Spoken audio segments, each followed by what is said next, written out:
汐止地区好山好水，环境天然，在区域内呢就有12条的野溪支流。不过呢，在野溪当中，上游的自然生态都还维持相当不错，真的是需要风溪护渔。在12号这一天上午，市议员廖振良就邀请了相关单位人员前往现场进行协调会勘，希望针对八连溪、北港溪、宝长坑溪等溪流，寻觅适合的地点来实施风溪护渔。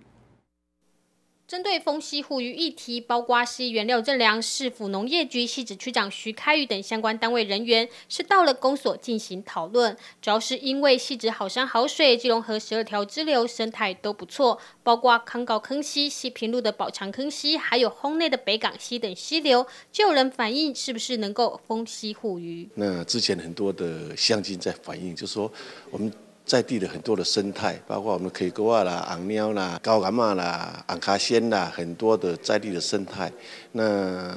经他反映之后，我们今天是请农业局还有公所到现场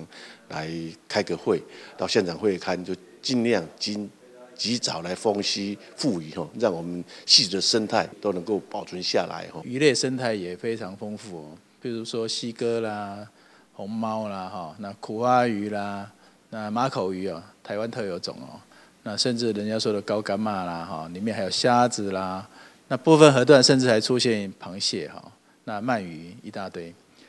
但是这些溪流呢，生态那么丰富的情形之下，那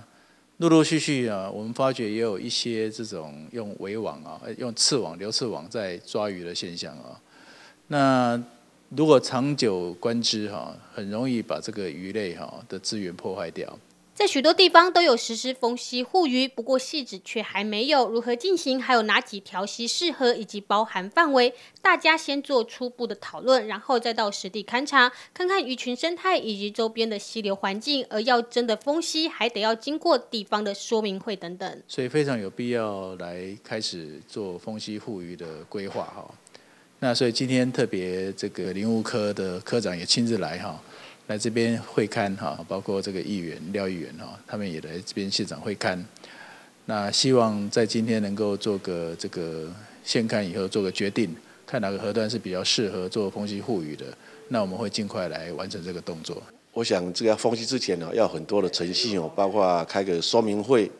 还有就是组成新手队，我想这些都要一些经费我想这些经费我们请农业局来筹措。那布置的部分，我来想个办法我们尽早来把它风溪，让溪的生态能够保存原有的风貌。还是得依相关程序，接下来会先请专家学者到场评估，然后开说明会，之后还得找经费施作相关的风溪护渔等告示牌，另外也得成立风溪护渔巡守队等等，在当天的讨论之后。